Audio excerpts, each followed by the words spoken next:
আমরা যদি 1000 খ্রিস্টাব্দ অথবা 1100 খ্রিস্টাব্দকে শুরু ধরি আর 1400 খ্রিস্টাব্দকে বা 1400 খ্রিস্টাব্দের মাঝামাঝি পর্যন্ত শেষ ধরি, তাহলে এই 300 বছর 1100 থেকে 1400 এই 300 বছরে মুসলমানদের উপর পৃথিবীর সবচেয়ে বড় বড় কয়েকটা বিপদ গেছে। তার মধ্যে এক, মসজিদে আকসা হারিয়ে ফেলা। দুই, মসজিদ আকসা কাদের হাতে মুসলমানেরা হারিয়ে ফেলেছিল? ক্রুসেডারদের হাতে। ক্রুসেডাররা এসেছিল কোথায় থেকে? ইউরোপ থেকে, ইতালি থেকে, ফ্রান্স থেকে, জার্মানি থেকে ক্রুসেডাররা এসেছিল। দুই, বাগদাদের আব্বাসীয় খেলাফতের পতন কাদের হাতে হয়েছিল? মঙ্গোলীয়দের হাতে। মঙ্গোলীয়রা এসেছিল কোথায় থেকে? চায়নার পার্শ্ববর্তী দেশ মঙ্গোলীয় থেকে, যাদেরকে পৃথিবীর কোনো যুদ্ধে কেউ পরাজিত করতে পারেনি। স্রোতের মতো তারা এক এক শহর থেকে আর এক শহর বিজয় করতে করতে করতে করতে বাগদাদকে মাটির সাথে মিশিয়ে দিয়ে তারপরে তারা ক্ষান্ত হয়েছে। এবং ওই সময়ের আলেম ওলামারা লিখেছে যে এরা ইয়াজুজ মাজুজ। ওই সময়ের আলেম ওলামারা সন্দেহে পড়ে গেছিলেন যে ইয়াজুজ মাজুজ হয়তো এরাই। এইভাবে একের পর এক মুসলিম শহর এলাকা, কোথায় চায়না, এখান থেকে শুরু করলে Uzbekistan, Kyrgyzstan, Kazakhstan, Samarkand, বোখারা, Nishapur, Iran, Iraq, তারপরে ইন্ডিয়ার সাইডের কিছু অংশ, আফগানিস্তান, পাকিস্তান, এগুলো সব বিজয় করতে করতে ইরাকের রাজধানী, তৎকালীন আব্বাসীয় খেলাফতের রাজধানী বাগদাদ পর্যন্ত বিজয় করেছে। এবং তারা এতটাই নৃশংস, এতটাই পশুত্ব তাদের মধ্যে ছিল যে তারা টানা 4 দিন অথবা 5 দিন যাবৎ লক্ষ লক্ষ মুসলমানকে জবাই করেছে এবং মুসলমানদের কাটা মাথা দিয়ে মিনার তৈরি করত। তৃতীয় কোনটা? তৃতীয় হচ্ছে কর্ডোভার পতন, গ্রানাডার পতন। কর্ডোভার পতন হয়েছে 1236, ওই একই সময় স্পেনের পতন। তাহলে এই 3টে বড় ঘটনার মতো একসাথে এত বড় ঘটনা মুসলমানদের উপর আর যায়নি। এই জন্য আমি বারবার বলি যে এখন মুসলমানেরা যে বিপদ, যে আপদ, যে কষ্টের মধ্যে আছে, এর চেয়ে বেশি কঠিন, বেশি ভয়ঙ্কর বিপদ আপদ জাতিগতভাবে মুসলমানদের উপর দিয়ে পার হয়ে গেছে। তা হচ্ছে এই 200-300 বছর ক্রান্তিকাল, ইসলাম এবং মুসলমানদের ক্রান্তিকাল। তো এখান থেকে কি মুসলমানেরা বের হতে পেরেছিল? জি, এখান থেকে মুসলমানেরা বের হতে পেরেছিল। আল্লাহ বের করার রাস্তা করে দিয়েছিলেন। এক, মসজিদ আকসা আল্লাহ মুক্ত করেছেন সালাহুদ্দিন আইয়ুবীর মাধ্যমে। সালাহুদ্দিন আইয়ুবীর মাধ্যমে মসজিদে আকসা মুক্ত করার যুদ্ধ ছিল হিত্তিনের যুদ্ধ। সালাহুদ্দিন আইয়ুবী মসজিদে আকসা মুক্ত করার জন্য কয়েকটা পয়েন্টে কাজ করেছেন। এই পয়েন্টগুলো খুবই গুরুত্বপূর্ণ। তার মধ্যে 1 নম্বর পয়েন্ট হচ্ছে গোটা মুসলিম এলাকা মোনাফেকে পরিপূর্ণ হয়ে গেছিল। সব আমির ওমারারা মোনাফেক। খ্রিস্টান ক্রুসেডারদের নারী এবং টাকার কাছে বিক্রি হয়ে যেত সমস্ত আমির ওমারারা। আর সবচেয়ে বেশি শত্রুতা করত শিয়ারা। ওই সময় শিয়াদের শাসন ছিল মিশরে। ফাতিমীয়, ওবায়দীয় শিয়া খেলাফত ছিল মিশরে, যারা প্রতিষ্ঠা করেছিল জামিয়াতুল আজহার। আজকের আজহার বিশ্ববিদ্যালয় শিয়ারা প্রতিষ্ঠা করেছিল শিয়া মাযহাব প্রচার করার জন্য। তো সালাহুদ্দিন আইয়ুবী রাহিমাহুল্লাহর 2টা টার্গেট ছিল। মিশর এবং সিরিয়াকে এক করতে হবে। মিশর এবং সিরিয়া একত্রিত না হওয়া পর্যন্ত মসজিদ আকসা আমি বিজয় করতে পারবো না। মজার বিষয় হলো ওমর রাদিয়াল্লাহু তাআলা আনহুর যুগেও যখন মসজিদ আকসা বিজয় হয়, তখনও মুসলমানেরা মিশর এবং সিরিয়া একত্রিত করেছিল। মিশর এবং সিরিয়ার বিজয় শেষ করে মসজিদ আকসার বিজয় সম্পন্ন করেছিল। কেননা ভৌগোলিকভাবে আজও মসজিদে আকসা বিজয় করা কঠিন যদি সিরিয়া এবং মিশর আপনার হাতে না থাকে। ফিলিস্তিন বিজয় করা কঠিন যদি সিরিয়া এবং মিশরের মাটি আপনার হাতে না থাকে। এর অনেক ভৌগোলিক বিশ্লেষণ আছে, আমি লম্বা আলোচনায় যাব না। তার মধ্যে সবচেয়ে বড় ভৌগোলিক বিশ্লেষণ হচ্ছে ভূমধ্য সাগর। ভূমধ্য সাগরের পানি আপনি কি দিয়ে কন্ট্রোল করবেন? ক্রুসেডাররা সব আসতো ওই পানি দিয়ে, ভূমধ্য সাগর দিয়ে। বেশিরভাগ স্থলপথেও আসতো না তা নয়, কিন্তু পানি দিয়ে আসতো। ওই ভূমধ্য সাগরের তীর কন্ট্রোলে নিতে হলে আপনাকে সিরিয়া পুরো কন্ট্রোলে নিতে হবে, মিশর পুরো কন্ট্রোলে নিতে হবে, তাহলে প্রবেশ পথ বন্ধ। অন্তত সমুদ্র দিয়ে আর কেউ আসতে পারবে না। এবার মাটি আপনার দখলে, এখন শুধু মসজিদে আকসা বাকি। তো এটা ছিল সালাহুদ্দিন আইয়ুবী রাহিমাহুল্লাহর 1 নম্বর কৌশল। 2, সালাহুদ্দিন আইয়ুবী রাহিমাহুল্লাহ আকীদাগত যুদ্ধ লড়েছিলেন, আকীদার যুদ্ধ। তিনি শিয়াদের বিরুদ্ধে যুদ্ধ করতে করতে ক্লান্ত হয়ে গেছে।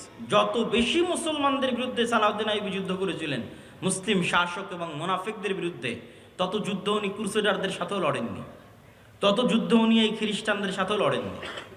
ওনার দিনই পার হয়ে গেছে, সময় বয়সে পার হয়ে গেছে শুধু মুসলমানদের সাথে যুদ্ধ করতে করতে, মুসলিম আমির ওমারাদের মোনাফিকি দূর করতে করতে। তার একটা বড় কারণ ছিল শিয়া মাযহাব। এই শিয়া মাযহাব থেকে মিশরকে মুক্ত করার জন্য আরেকটা মাদ্রাসা প্রতিষ্ঠা হলো মাদ্রাসা নিজামিয়া। নিজামুল মুলক তিনি এই মাদ্রাসা প্রতিষ্ঠা করলেন, তার নামে মাদ্রাসার নাম হলো মাদ্রাসা নিজামিয়া। যে মাদ্রাসা নিজামিয়াকে প্রতিষ্ঠা করা হয়েছিল জামিয়াতুল আজহারের মোকাবেলায় শিয়া মাযহাবকে উৎখাত করার জন্য আরব বিশ্ব থেকে। এবং এই মাদ্রাসা নিজামিয়ার ছাত্রদের বড় ভূমিকা ছিল পরবর্তীতে মঙ্গোলীয়দের পতন ঘটাতে এবং পরবর্তীতে ক্রুসেডারদের পতন ঘটাতে এবং পরবর্তীতে শিয়া মাযহাব থেকে আরব বিশ্বকে মুক্ত করতে মাদ্রাসা নিজামিয়ার ছাত্রদের বড় অবদান ছিল। বড় বড় আলিম এই মাদ্রাসার ছাত্র। ইবনু আসাকের তারিখ দিমাশকের লেখক এই মাদ্রাসার ছাত্র, ইমাম গাজ্জালি এই মাদ্রাসার ছাত্র। এবং এই মাদ্রাসারই পরবর্তী উত্তরসূরিরা ছিলেন ইবনে কাসির, ইবনুল আসির, ইবনু তাইমিয়া।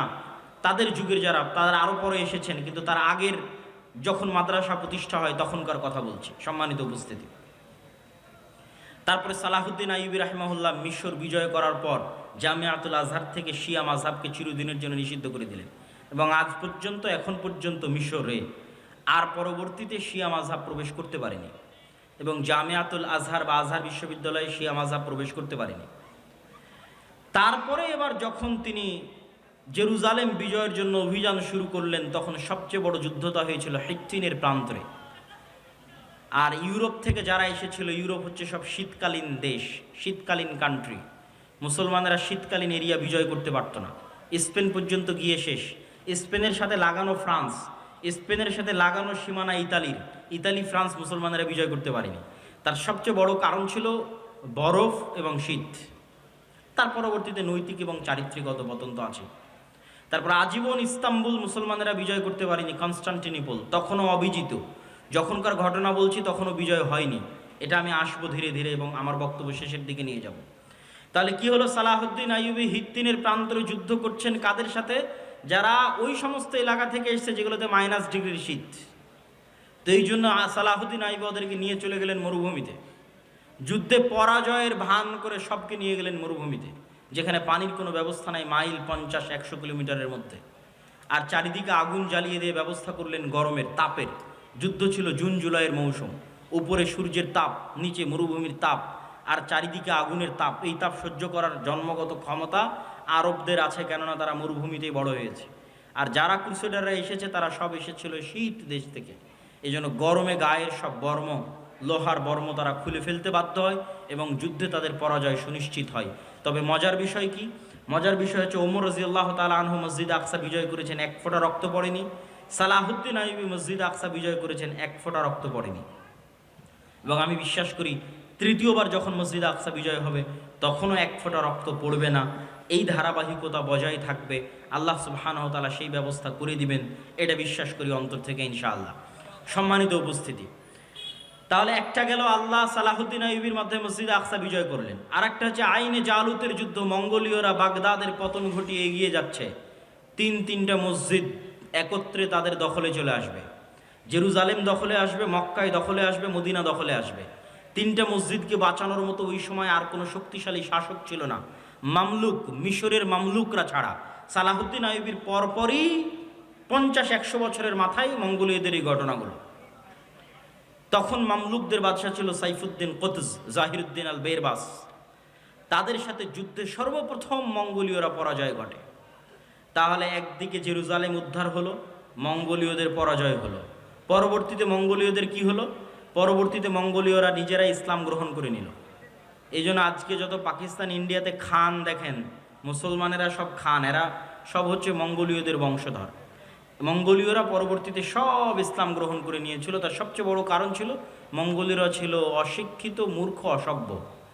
আর তারা মুসলমানদের যে সমস্ত নারী পুরুষদের ধরে নিয়ে যেত, এরা সবাই ছিল শিক্ষিত, উচ্চ মার্গের শিক্ষিত মুসলমান নারী এবং পুরুষরা।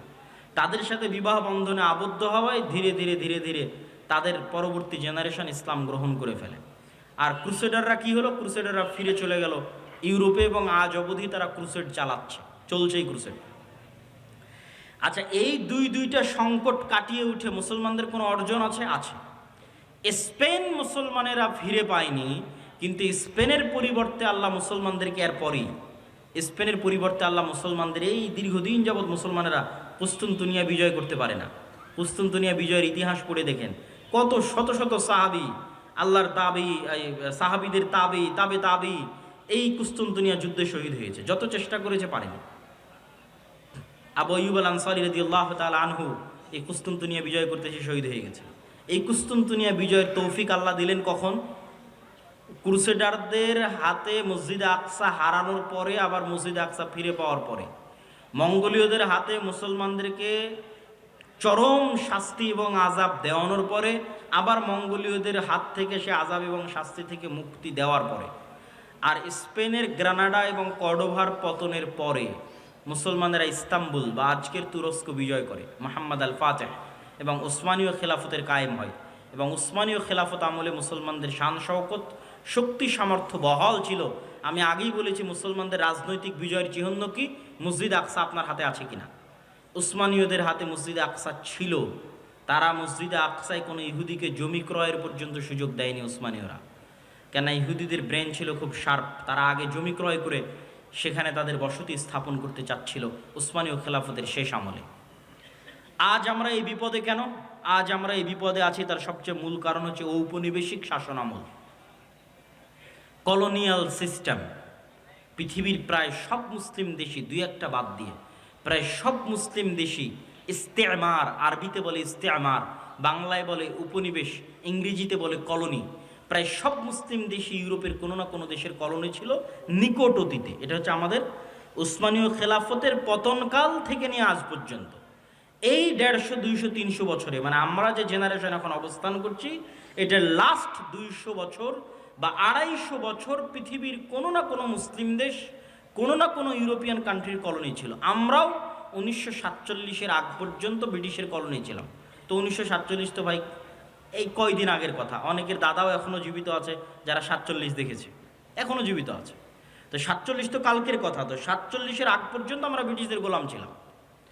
এরকম সারা পৃথিবীর প্রায় সব মুসলিম দেশ কোনো না কোনো ইউরোপিয়ান কান্ট্রির গোলাম ছিল। এবং এর উপর আমার লম্বা বিস্তারিত আলোচনা আমি গতকাল করেছি। এই গোলামির নিজাম থেকে ওই ব্রিটিশরা যেমন পুরো ভারতকে 3 ভাগে ভাগ করে দিল, বাংলাদেশ, পাকিস্তান এবং ইন্ডিয়া, ঠিক ওই ব্রিটিশরা যখন তাদের আরবে কলোনি ছিল তখন তারা আরবকে এমনভাবে ভেঙে চূর্ণ বিচূর্ণ করে দিল। কাতার নামে পৃথিবীতে কোনো দেশই ছিল না, আরব আমিরাত নামে পৃথিবীতে কোনো দেশই ছিল না, জর্ডান নামে পৃথিবীতে কোনো দেশই ছিল না, ইসরায়েল নামে পৃথিবীতে কোনো দেশই ছিল না, লেবানন নামে পৃথিবীতে কোনো দেশই ছিল না। ঠিক তেমনি বাংলাদেশ বা পাকিস্তান নামে পৃথিবীতে কোনো দেশ ছিল না। এগুলো সব ওই যে ইস্তেমার, কলোনিয়াল সিস্টেম। ওরা যখন এই দেশগুলো ছেড়ে গেছে তখন ডিভাইড অ্যান্ড রুল, ভাগ করে গেছে, নতুন দেশ তৈরি করে গেছে। তো ওই শাম সিরিয়াকে জর্ডানে ভাগ করেছে, লেবাননে ভাগ করেছে। একটু দিয়েছে জর্ডান, একটু দিয়েছে লেবানন, একটু দিয়েছে কাতার, একটু দিয়েছে আরব আমিরাত, একটু দিয়েছে বাহরাইন, একটু একটু করে দিয়ে ওর মধ্যে থেকে ইসরায়েল বের করেছে। ওর মধ্যে থেকে অল্প একটু জায়গা বের করেছে ইসরায়েলের জন্য। অনেক দীর্ঘদিনের সুপরিকল্পনার ফসল এবং মুসলমানদের অধপতনের ফসল, মুসলমানদের উপর আল্লাহর আযাব এবং গজবের যে আলামত সেটার প্রমাণ। আর এই আযাব এবং গজব থেকে উদ্ধার হওয়া সম্ভব নয় আমল এবং ইমানে পরিবর্তন ছাড়া। আমল এবং ইমানে পরিবর্তন ছাড়া সম্ভব নয়। আমি আপনাকে চ্যালেঞ্জ দিয়ে বলতে পারি, যেই ইহুদিরা ইসরায়েলে আছে তারা তাদের ধর্ম পালনে, আপনারা আপনাদের ধর্ম পালনে যতটুকু অ্যাক্টিভ তার চেয়ে বেশি অ্যাক্টিভ। কথা মনে হয় আমার বুঝতে পারেননি। আপনাদের কতজনের মুখে দাঁড়িয়ে আছে, আর ইহুদি একটা পল্লী মহল্লায় গিয়ে দেখবেন ওদের কতজনের মুখে দাঁড়িয়ে আছে।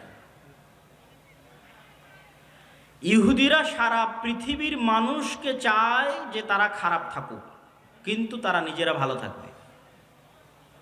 সারা পৃথিবীর মানুষ মদ খেলে, জুয়া খেললে তাদেরকে গোলাম বানানো সহজ, কিন্তু তাদের সন্তানেরা যদি জুয়া খেলে, মদ খায়, তাহলে তারা পৃথিবী শাসন করতে পারবে না। এই জন্য এটা তাদের এজেন্ডা যে তাদের সন্তানেরা মদ, জুয়া, ফ্রি ফায়ার, পাবজি খেলবে না, কিন্তু তারা পৃথিবীতে এমন সিস্টেম তৈরি করবে যে মুসলমানের সন্তান জন্ম হওয়ার পর থেকে মদ, জুয়া, আড্ডা, গাঞ্জা, ফ্রি ফায়ার, পাবজি নিয়ে পড়ে থাকবে। তাহলে এরা হবে কি, এদের অবস্থা হবে গরু ছাগলের মতো। কেননা যে নেশাখোর, যে জুয়াখোর, সে গরু ছাগল।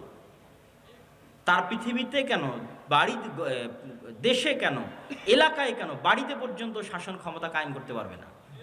একটা জুয়াখোর, একটা মদখোর কি বাড়িতে শাসন চালাতে পারবে? পারবে না। তো যে জুয়াখোর, মদখোর বাড়িতে শাসন চালাতে পারবে না, ও কোশ্চিন কালো মসজিদে আকসা বিজয় করতে পারবে না। যে ফ্রি ফায়ার পাবজিতে ব্যস্ত আছে, ও বাড়ি চালাতে পারবে না, তো মসজিদে আকসা কেমন বিজয় করবে?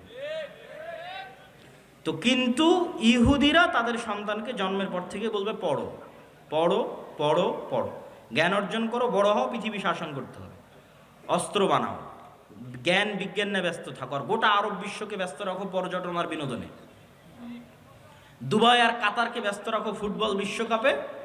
আর ফুটবল বিশ্বকাপ আয়োজন করা আর এগুলো খেলাধুলা নিয়ে পড়ে থাকা যদি খুবই ভালো হতো, তাহলে ইসরায়েলই আগে থাকতো।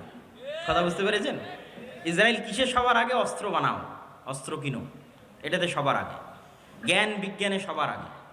আর ওর পাশের যে মুসলিম দেশগুলো আছে, ওরা কিসে আগে? ওরা হচ্ছে পর্যটনের জন্য বানাও, বিনোদনের জন্য বানাও, টাকা অঢেল, কিন্তু সব খরচ করছে পর্যটন বিনোদনে। এই জন্য আল্লাহর গজব আরো কন্টিনিউ হচ্ছে, আরো দীর্ঘস্থায়ী হচ্ছে। এই গজব থেকে মুসলমানদের বের হতে হলে দ্বীনে ফিরে আসতে হবে। মুসলমানদের সবচেয়ে বড় শক্তির জায়গা হচ্ছে তাদের দ্বীন, তাদের আকীদা, তাদের বিশ্বাস। সারা পৃথিবীতে তারা শিখিয়েছে যে তোমরা সন্তান কম নাও। আর কোনো ইহুদি ফ্যামিলি পাবেন না যেখানে 6টা 7টা করে বাচ্চা নাই, পাবেন না। আপনি নিজে আজকে তদন্ত করতে পারেন, কেন এরা পৃথিবীর খুবই রহস্য ঘেরা একটা জাতি। এদের বিষয়ে কোনো তথ্য পাবেন না, এদের বিষয়ে গবেষণা করতে গেলে আপনি দেখা যাচ্ছে আউট হয়ে যাবেন পৃথিবী থেকে। অত্যন্ত রহস্য ঘেরা একটা জাতি, অনেক অল্প সংখ্যক। কিন্তু যদি আপনার পক্ষে সম্ভব হয়, বিশেষ করে যে সমস্ত মুসলমান ভাইয়েরা ইউরোপে আছেন, তারা ইহুদি পল্লীগুলোতে গিয়ে দেখবেন তাদের কয়টা করে সন্তান। আর তাদেরই এনজিওগুলো আপনার মুসলিম এলাকায় গিয়ে বলতেছে তোমাদের সন্তান কমাও। এই জন্য তারা টার্গেট করে, ইচ্ছা করে ফিলিস্তিন, গাজায় শিশুদেরকে হত্যা করতেছে। ঠিক যেমন ফেরাউন বানু ইসরায়েলের শিশুদেরকে হত্যা করত। তাহলে দুইভাবে আপনার শিশুকে হত্যা করতেছে, এক বম মেরে হত্যা করতেছে, আর এক আপনার মাথায় দিয়ে দিয়েছে যে আপনি 2টার বেশি যেন সন্তান না নেন। কিন্তু সে জন্ম দিচ্ছে 6টা 7টা 8টা 10টা করে। এই জন্য ওদের এরকম কোনো ছোট গাড়ি থাকে না। আমাদের যে ছোট কারগুলো, এই ছোট কারগুলো তারা ইউজ করে না, তারা ইউজ করে বড় 4, 6, 7 সিটের 4 হুইলার জিপ, যাতে ফুল ফ্যামিলি নিয়ে যাতায়াত করা যায়। কেন ফ্যামিলি তো 2টা সদস্য না, 6টা 7টা সদস্য, তো ছোট কারে তো হবে না। তারা সারা পৃথিবীতে সুদি বিজনেস তৈরি করে রেখেছে, কিন্তু তারা নিজেরা পরস্পরের সাথে সুদি লেনদেন করে না। মানে এক ইহুদি আর এক ইহুদির সাথে সুদি লেনদেন করবে না, কিন্তু ওই ইহুদি আবার পৃথিবীর সবচেয়ে বড় সুদি কোম্পানির মালিক। তার মানে সারা দুনিয়ার মানুষের টাকা সুদের নামে কবজা করে নাও, কিন্তু তুমি যখন আর এক ইহুদিকে ধার দিবা তখন করজে হাসানা দিবা, সুদ নয়। যেগুলো বলতেছি এগুলো দেখা বলতেছি, আপনারাও চাইলে পরীক্ষা করতে পারেন। এই রকম বড় বড় দাড়ি থাকবে তাদের, 80 থেকে 90%।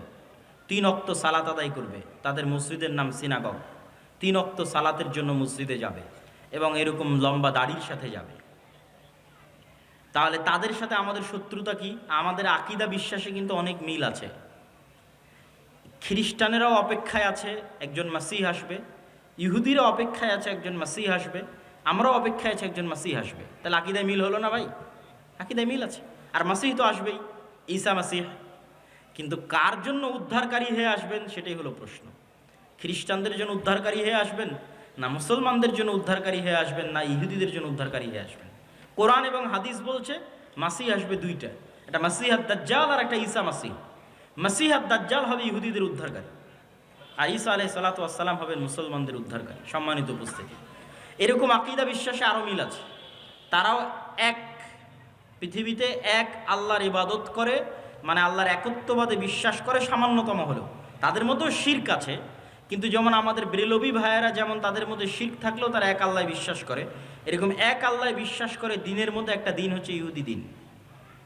ইহুদিরা খ্রিস্টানদের মতো তৃত্ববাদে বিশ্বাস করে না।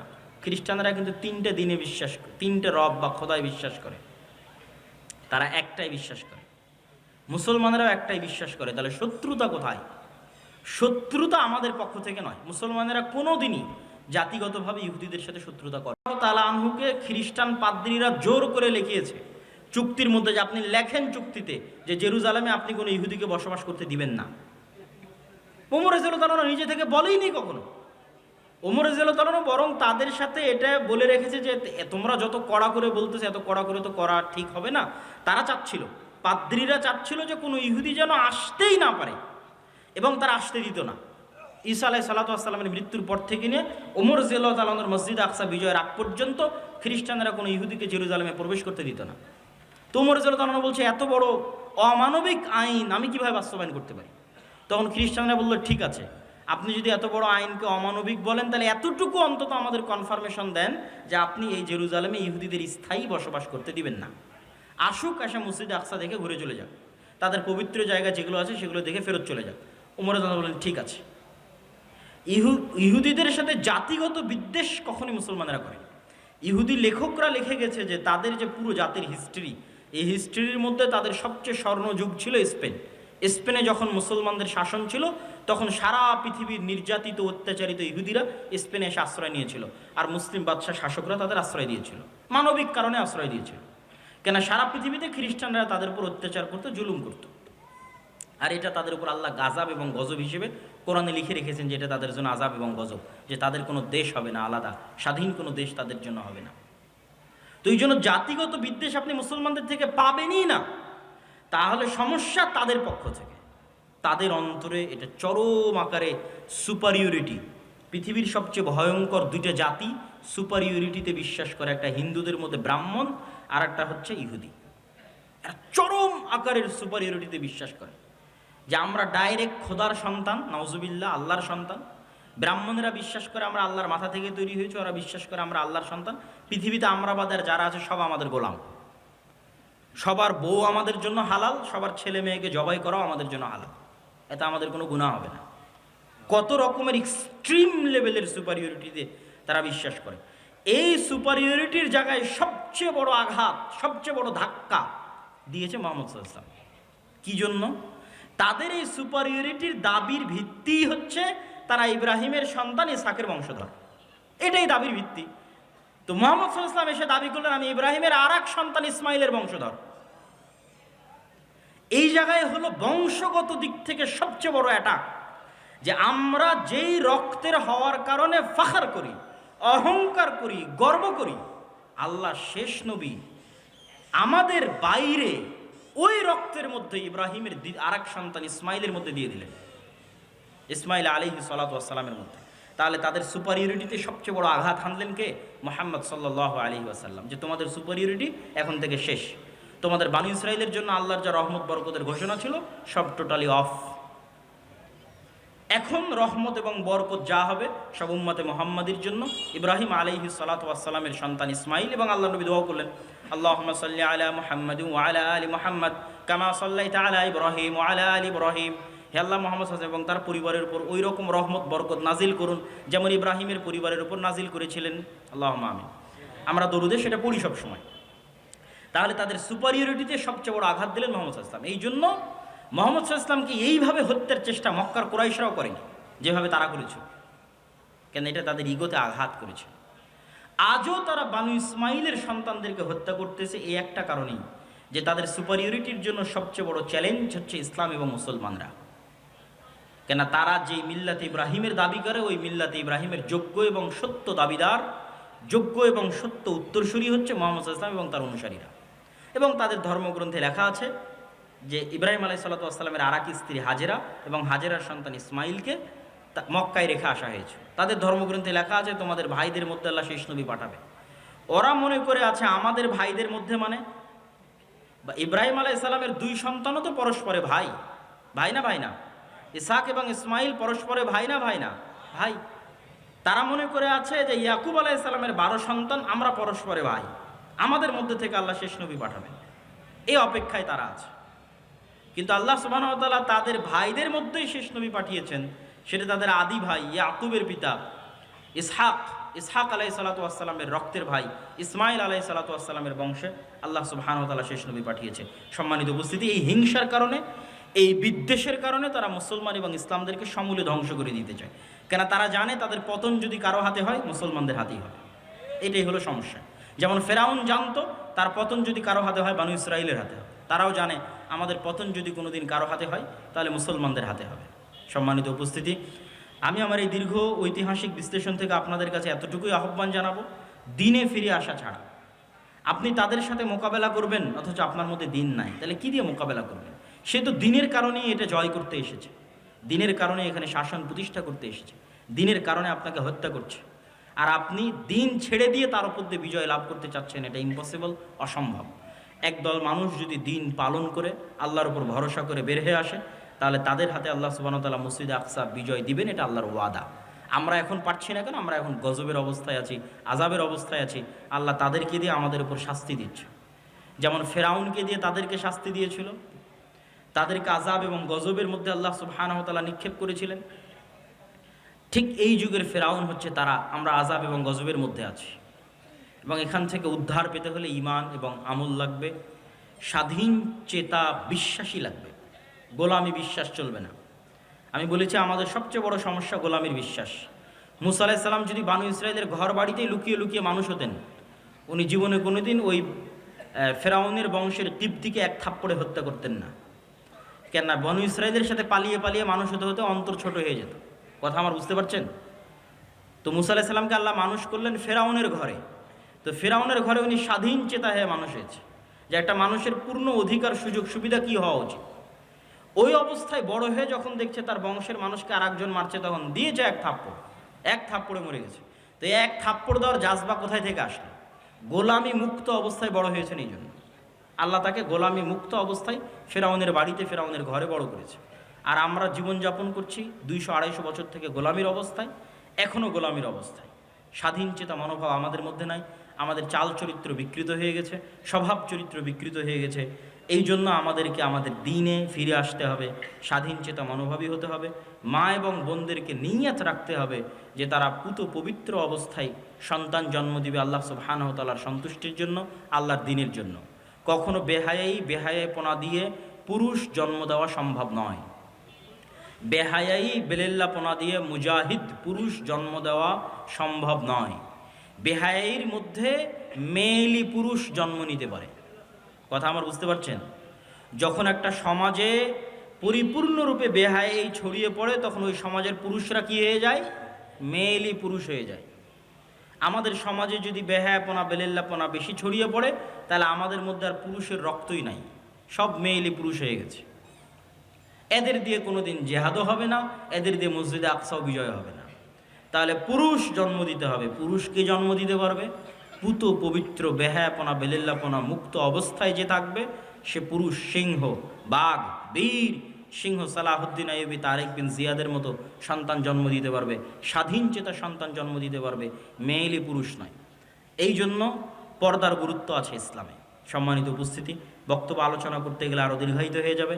আমরা আজকে যে উদ্দেশ্যে এখানে একত্রিত হয়েছি সেটা হচ্ছে দাওয়া ইলাল্লাহর পক্ষ থেকে মসজিদ ভিত্তিক দিন শিক্ষা কার্যক্রম।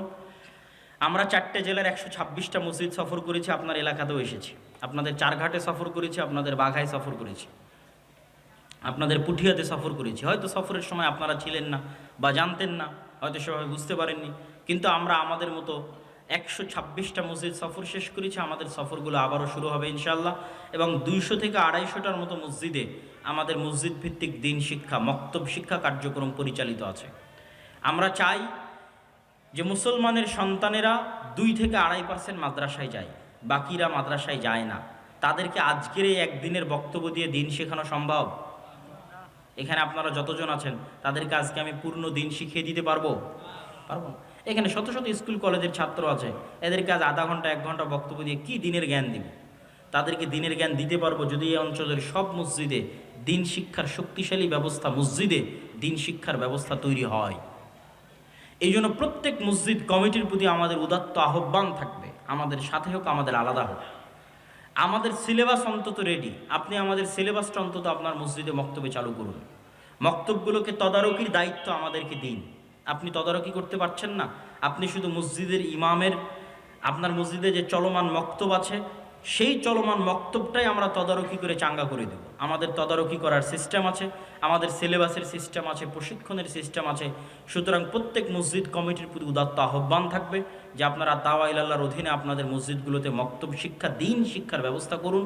মুসলমানের প্রত্যেক সন্তানের কাছে দিনের জ্ঞান পৌঁছে দিতে আমাদেরকে সহযোগিতা করুন। এটা বাংলাদেশে ব্যতিক্রমধর্মী প্রথম প্রজেক্ট যা আল জামিয়া সালাফের অধীনে পরিচালিত হচ্ছে আর দাওয়া ইলাল্লাহ নামে। আমরা চাই প্রতিটি মসজিদ হোক দিন শিক্ষার প্রথম পাঠশালা। বাংলাদেশের কোনো মসজিদ যেন দিন শিক্ষা থেকে বিরত বা মুক্ত বা আলাদা না থাকে। আমার মাধ্যমে হোক, আমাকে ছাড়া হোক, মসজিদে দিন শিক্ষার ব্যবস্থা থাকতে হবে। এই নিয়ে আমরা দাওয়াত নিয়ে মসজিদে মসজিদে যাচ্ছি, আপনাদের বাড়িতে বাড়িতে এসেছি এবং আজকেও আপনাদের এলাকায় এসেছি ওই একই উদ্দেশ্য নিয়ে। আজকের প্রোগ্রামও আমরা একই উদ্দেশ্য নিয়ে দিয়েছি।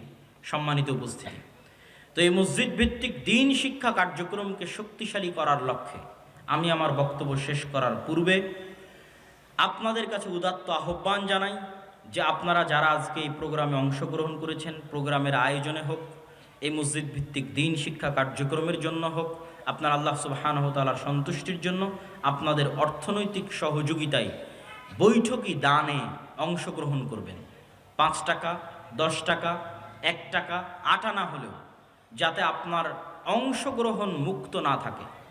একজন মুসলমানের সন্তানও যদি আপনার এই দান থেকে পবিত্র কোরআনের একটি অক্ষরও শিখে, তাহলে সে এইটার মাধ্যমে পরকালীন নাজাত এবং মুক্তি পাবে। আর আপনার দুনিয়া থেকে বিদায় নেওয়া 500 বছর হয়ে গেলেও আপনি দেখবেন যে এই যে একজন ছেলে আপনার অর্থে কোরআন শিখেছিল, সেই কোরআন শিখা এখনো অব্যাহত আছে এবং আপনি কবরে নেকি পাচ্ছেন। বা আজকে যারা আমরা মাগরিব বৈঠক আমাদের স্টেজে যারা আছেন তাদেরও অংশগ্রহণ করার জন্য আমি অনুরোধ জানাচ্ছি। কেউ মুক্ত থাকবেন না, আলাদা থাকবেন না। আমাদের স্বেচ্ছাসেবক ভাইয়েরা কই? তারা ডান দিক এবং বাম দিক থেকে ভিতরে ঢুকবেন। আপনারা কেউই, কোনো ব্যক্তি এই দান থেকে নিজেকে দূরে রাখবেন না। আল্লাহ সুবহানাহু ওয়া তাআলা কখনোই বলেনি আপনার টাকা আপনি দান করুন, এটা কখনোই বলেনি। আল্লাহ সুবহানাহু ওয়া তাআলা বলেছে আমি তোমাদের যে রিজিক দিয়েছি সেখান থেকে দান করো, আমি দিয়েছি। তথা আল্লাহ সুবহানাহু ওয়া তাআলা আপনাকে দিয়েছে, আপনি আল্লাহর দেওয়া ওই অংশ থেকে আল্লাহর রাস্তায় ব্যয় করবেন। মসজিদ ভিত্তিক দিন শিক্ষা কার্যক্রমে আপনাদের দুইভাবে সহযোগিতা চাই। এক, আপনার এলাকায় গিয়ে মসজিদে দিন শিক্ষার ব্যবস্থা করবেন। আপনার এলাকায় মসজিদের দিন শিক্ষা ব্যবস্থা করার জন্য আমাদের সাথে যোগাযোগ করবেন। জামিয়া সালাফিয়াতে আসবেন। জামিয়া সালাফিয়াতে আদ-দাওয়া ইলাল্লাহর আলাদা অফিসই আছে। সকাল 8টা থেকে 5টা ওখানে মানুষজন বসে আছে, শুধু কোথায় মক্তব চালু করা যাবে এই জন্য, এই অপেক্ষায় বসে আছে। কোন মক্তবে আমরা সিলেবাস দিয়ে পাঠাবো এই অপেক্ষায় বসে আছে। সুতরাং আপনারা আপনাদের মসজিদগুলোতে মক্তব চালু করুন, চালু করার জন্য উদ্যোগ নিন। চালু থাকলে আমাদের সাথে যোগাযোগ করুন। আমাদের সিলেবাস এবং আমাদের ট্রেনিংয়ের মাধ্যমে আপনার ওই মসজিদে মক্তব শিক্ষাকে আমরা চাঙ্গা করতে চাই, শক্তিশালী করতে চাই। যে সমস্ত ছেলে মেয়ে মাদ্রাসায় আসে না, তথা 98% ছেলে মেয়ে তাদের যারা স্কুল কলেজে যায় তাদের কাছে দিনের মৌলিক জ্ঞানটা আমরা পৌঁছে দিতে চাই। এই আমাদের চেষ্টায় শুধু অর্থনৈতিক অংশগ্রহণ আমি চাইনি। অর্থনৈতিক অংশগ্রহণ আমার মুখ্য উদ্দেশ্য নয়। আমার মুখ্য উদ্দেশ্য হচ্ছে আপনার সাথে আমার যোগাযোগ, আমার সম্পর্ক, আপনার মসজিদে আমার যাওয়ার ব্যবস্থা করে দেওয়া। এই জন্য ওপেন আমার বক্তব্যে ঘোষণা দেওয়া আছে যে আপনি যদি মনে করেন যে আমাকে লক্ষ টাকা দিয়ে আপনার একটা প্রোগ্রামে একদিনের জন্য নিয়ে যাবেন, আমাকে নিয়ে যেতে পারবেন না। কিন্তু আপনি যদি বলেন যে আপনার মসজিদে কোরআন শিক্ষার ব্যবস্থা হবে, এটা উৎসাহ দেওয়ার জন্য আমার যাওয়া দরকার, আমি আমার জমি বিক্রি করে হলো আপনার ওই মসজিদে উপস্থিত হব ইনশাআল্লাহ। এই ওয়াদা প্রত্যেকটা মসজিদে গিয়ে আমার করা আছে এবং সেই ওয়াদা আমি পূরণ করতেছি। আর ওই প্রোগ্রামেই অংশগ্রহণ করব যেই প্রোগ্রামও এরকম ফি সাবিলিল্লাহ। আজকের প্রোগ্রামে যেমন আমরা ফি সাবিলিল্লাহ এসেছি আল্লাহ সুবহানাহু ওয়া তাআলার সন্তুষ্টির জন্য, মসজিদ ভিত্তিক দিন শিক্ষা কার্যক্রমের সচেতনতা তৈরির লক্ষ্যে, এটাকে আরও শক্তিশালী মজবুত করার লক্ষ্যে এসেছি। এই ধারাবাহিকতা আমাদের সামনে আরও বজায় থাকবে এবং অব্যাহত থাকবে। আপনারা দোয়া করবেন যেন আল্লাহ সুবহানাহু ওয়া তাআলা এই উদ্যোগকে কবুল করে। সবাই বলে আল্লাহুম্মা আমিন। কেননা আল্লাহ সুবহানাহু ওয়া তাআলা কবুল না করলে এটা আমাদের জন্য করা কঠিন হয়ে যাবে, আমরা এটাতে সফল হতে পারবো না। কিন্তু আল্লাহ সুবহানাহু ওয়া তাআলা যদি কবুল করে তিনি আমাদের জন্য রাস্তা সহজ করে দিবে। অতএব আমরা আবারও দোয়া করি আল্লাহ সুবহানাহু ওয়া তাআলা আল জামিয়া সালাফিয়ার অধীনে পরিচালিত আর দাওয়া ইলাল্লাহর মাধ্যমে মসজিদ ভিত্তিক দিন শিক্ষার এই কার্যক্রমকে কবুল করুন, আল্লাহুম্মা আমিন। সম্মানিত উপস্থিতি, এখান থেকে যখন আপনারা আলোচনা শেষে বিদায় নেবেন তখন বিদায় নিয়ে যাওয়ার পূর্বে আমাদের মাসিক আল ইতিসামকে মূল্যায়ন করার চেষ্টা করবেন। বাংলাদেশের একমাত্র পত্রিকা যার ফতোয়া বোর্ডে ভারতের জামিয়া সালাফিয়া বানারসের মুহাদ্দিসরাও বসে, একমাত্র পত্রিকা বাংলাদেশের যার ফতোয়া বোর্ডে শুধু বাংলাদেশের আলেমরা নয়, ভারতের আহলে হাদিসদের সবচেয়ে বড় প্রতিষ্ঠান জামিয়া সালাফিয়া বানারসের বড় বড় বিজ্ঞ ওলামায়ে কেরাম এই ফতোয়া বোর্ডে অংশগ্রহণ করে থাকেন, যারা এখন আল জামিয়া সালাফিয়া ডাঙ্গিপাড়া পবা রাজশাহীর শিক্ষক হিসেবেও দায়িত্ব পালন করছেন। বাংলাদেশের একমাত্র শিক্ষা প্রতিষ্ঠান যেখানে এত বেশি পরিমাণে বিদেশি যোগ্য শিক্ষক দার্স প্রদান করে থাকেন, যারা আল জামিয়া সালাফিয়া বানারস ভারতের আহলে হাদিসদের সবচেয়ে বড় প্রতিষ্ঠান থেকে আগত। এটা বাংলাদেশের একমাত্র ব্যতিক্রম প্রতিষ্ঠান জামিয়া সালাফিয়া ডাঙ্গিপাড়া পবা রাজশাহী। এবং এখানে অচিরেই সৌদি থেকেও মদিনা ইসলামী বিশ্ববিদ্যালয়ের সাথে সম্পৃক্ত শিক্ষকগণ আসবেন। আমরা সেই আশায় সেই অপেক্ষায় দিন কাটাচ্ছি। ইতিমধ্যেই 3 জন মদিনা ইসলামী বিশ্ববিদ্যালয়ের সাবেক শিক্ষক 10 দিনব্যাপী জামিয়া সালাফিয়া ডাঙ্গিপাড়া পবা রাজশাহীতে দার্স দিয়ে গেছেন। এই ধারাবাহিকতা সামনে অব্যাহত থাকবে ইনশাআল্লাহ। পাশাপাশি আমাদের যে বইগুলো আছে এবং আপনাদের শ্রদ্ধেয় শেখ আব্দুর রাজ্জাক বিন ইউসুফ হাফিজাহুল্লাহর যে বইগুলো আছে সে বইগুলো মূল্যায়ন করার চেষ্টা করবেন। মিন্নাতুল বারি, আমরা হাদিস মানতে বাধ্য, আইনে রাসূল দোয়া অধ্যায়, উপদেশ, কে বড় ক্ষতিগ্রস্ত, কে বড় লাভবান, আদর্শ পরিবার। পাশাপাশি আমার আম্মার কিছু বই আছে যে বইগুলোর পিছনে আমারও পরিশ্রম আছে। আব্বুর বইগুলো আমার কোনোদিন দেখে দেওয়া হয়নি, কিন্তু আমি আমার আম্মার অনেকগুলো বইয়ের পিছনে কাজ করেছি। তার মধ্যে একটা হচ্ছে সমঅধিকার নয় মর্যাদা চাই, শিক্ষা বনাম জাহিলিয়াত, কেন হব অবরোধবাসিনী, কেন হব অবরোধবাসিনী লেখা হয়েছে বেগম রোকেয়ার অবরোধবাসিনীর জবাবে। যে অবরোধবাসিনীতে বেগম রোকেয়া কি কি লিখেছে মুসলিম মা এবং বোনদের পর্দা নিয়ে, বোরখা নিয়ে, তার উত্তরে উত্তরবঙ্গেরই আরেকজন নারী বেগম রোকেয়া রংপুরের, উত্তরবঙ্গের আরেকজন নারী আমার মা গাইবান্ধার, তিনি তার উত্তরে লিখেছেন কেন হব অবরোধবাসিনী। স্কুল কলেজের প্রত্যেক নারী শিক্ষার্থীর ছাত্রীদের এই বইটি পড়া উচিত। পাশাপাশি শিক্ষা বনাম জাহিলিয়াত, আমাদের স্কুলের চলমান সিলেবাসের বইগুলোতে কি ধরনের গল্প দেওয়া আছে, এই গল্পগুলো আমাদের ছেলে মেয়েদের ব্রেনে কি ধরনের ভুল বিশ্বাস এবং আকীদা ঢুকিয়ে দিচ্ছে এবং তাদের চারিত্রিক পদস্খলন ঘটাচ্ছে, তার বিস্তারিত ধারাবাহিক বিবরণ আছে। যে 5ম শ্রেণীর আমার বাংলা বই উমুক অধ্যায় এত পৃষ্ঠায় এই আছে, 6ষ্ঠ শ্রেণীর উমুক বই এত পৃষ্ঠায় এই আছে, এই মর্মে পুরো ধারাবাহিক বিবরণ আছে শিক্ষা বনাম জাহিলিয়াত। আর সমঅধিকার নয় মর্যাদা চাই হচ্ছে যে সমস্ত নারীরা সমঅধিকারের দাবিতে নারীবাদীতে রূপ নিয়েছে এবং ইসলামের গণ্ডি থেকে বের হয়ে যাচ্ছে, তাদের মুখোশ উন্মোচন করা হয়েছে সমঅধিকার নয় মর্যাদা চাই। সম্মানিত উপস্থিতি, পাশাপাশি আমি আপনাদেরকে সুখবরও দিতে চাই যে মিন্নাতুল বারি 2য় খণ্ডের মানুষের অনেক অপেক্ষা ছিল। আমার জীবনে দেখা, অন্তত আমার লাইফে আর কোনো বইয়ের কথা মানুষ